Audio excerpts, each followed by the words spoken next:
जय हिंद। आशा करते हैं कि आप सभी स्वस्थ और मस्त होंगे और आप अपनी पढ़ाई पूरी ईमानदारी के साथ कर रहे होंगे। तो निकालिए नोटबुक और पकड़िए हाथों में कलम और शुरुआत कर दीजिए एसएस क्लास के साथ शिक्षा में क्रांति की। जैसा कि हम लोग पिछले दिनों उत्तक के बारे में कंप्लीट इसका हम लोगों ने अध्ययन किया था, तो आज हम लोग क्या करेंगे, उत्तक का 10 महत्वपूर्ण प्रश्न जो हम आपके साथ लाए हैं उसका हम लोग जो है व्याख्या सहित उसका डिस्कस करेंगे और मल्टीपल चॉइस क्वेश्चन का हम लोग आंसर देखेंगे।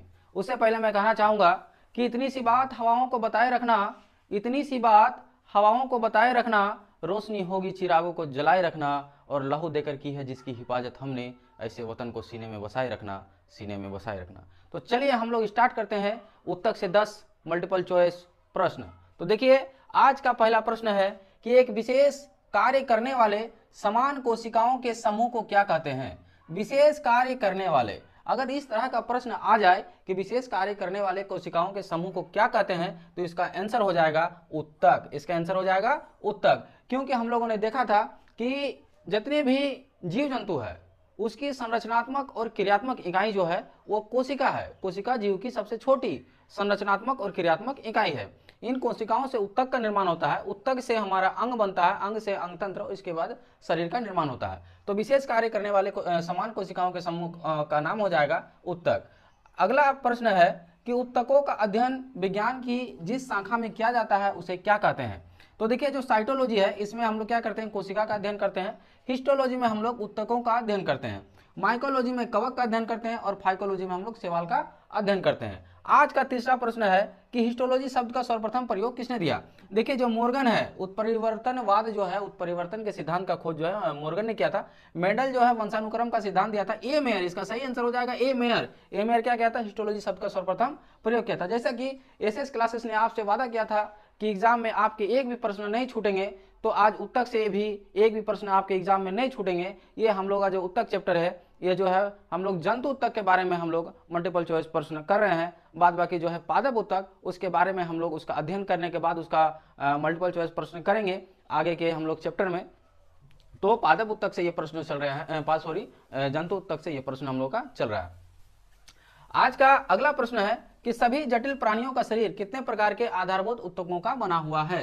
तो देखिए इसका आंसर हो जाएगा 4। इसका आंसर हो जाएगा 4, यानी कि 4 प्रकार के जो है आधारभूत उत्तकों से कोई भी प्राणी है उसका जो शरीर है वो बना हुआ है। अगला प्रश्न है कि किस प्रकार की उत्तक शरीर की सुरक्षा कवच का कार्य करता है। यह जो एपिथेलियम उत्तक है, इसका सही आंसर हो जाएगा एपिथेलियम उत्तक। देखिए एपिथेलियम जो उत्तक है वो आंतरिक अंगों की बाहरी परत है, आंतरिक अंगों की बाहरी परत है, और ये हमारे सुरक्षा कवच का कार्य करता है। जैसे पेशी उत्तक, ये जो है पेशी उत्तक से हम लोग क्या करते हैं, हम लोग कोई भी काम कर सकते हैं। ये उत्तक 3 प्रकार का होता है, ऐच्छिक, अनैच्छिक और हृदय पेशी। और ये अधिक कार्य करता है। पेशी उत्तक अगर अधिक कार्य करता है तो हमारे शरीर में थकान होता है, और ये थकान लैक्टिक अम्ल के कारण होता है। जैसे संयोजी उत्तक, इसका हम लोग कनेक्टिंग टिश्यू बोलते हैं। यह क्या करता है, पूरा शरीर को जोड़े रखता है, जैसे रक्त हो गया, आपका लिम्फ हो गया, अस्थि हो गया, उपास्थि हो गया। ऐच्छिक पेशी ये क्या है, ऐच्छिक ये हमारी इच्छा के अनुसार कार्य करता है, ये भी पेशी उत्तक का एक प्रकार है। लेकिन इसका सही आंसर हो जाएगा सुरक्षा कवच। अगर एग्जाम में आए तो बताना है एपिथेलियम उत्तक, उपकला उत्तक। देखिए अगला प्रश्न है 6 नंबर, ये कौन सा पेशी उत्तक नहीं है। पेशी उत्तक हम लोगों ने कहा कि पेशी उत्तक 3 प्रकार के होते हैं, ऐच्छिक पेशी, अनैच्छिक पेशी और आपका हो जाएगा हृदयक पेशी। तो ये तीनों के अलावा अगर कोई भी उत्तक आ जाए तो ये हमारा पेशी उत्तक नहीं होगा। तो यहाँ देखते हैं हम लोग ऐच्छिक, अनैच्छिक, हृदयक और उपास्थि। ये उपास्थि जो है ये हम लोग का पेशी उत्तक नहीं है, बल्कि ये हम लोग का संयोजी उत्तक है। अगला प्रश्न है किस उत्तक की कोशिका मनुष्य के शरीर की सबसे लंबी कोशिका है। तो देखिए इसका आंसर हो जाएगा हाथ की कोशिका नहीं होगा, पैर की कोशिका नहीं होगा, इसका सही आंसर हो जाएगा तंत्रिका कोशिका। तंत्रिका कोशिका ये हमारे शरीर की सबसे लंबी कोशिका होती है। तो ये कौन सा उत्तक का उदाहरण है, उत्तक का उदाहरण। तो देखिए मस्तिष्क जो है एक हमारा अंग बना है, यकृत भी एक अंग है, अमाशय भी एक अंग है, लेकिन ये जो रक्त है, रक्त हमको हम लोग संयोजी उत्तक कहते हैं। संयोजी उत्तक, पूरा शरीर में जो है रक्त का संचार होता है और शरीर के हर जगह एक दूसरे से आपस में कनेक्टिंग रहता है, इसलिए हम लोग रक्त को बोलते हैं उत्तक।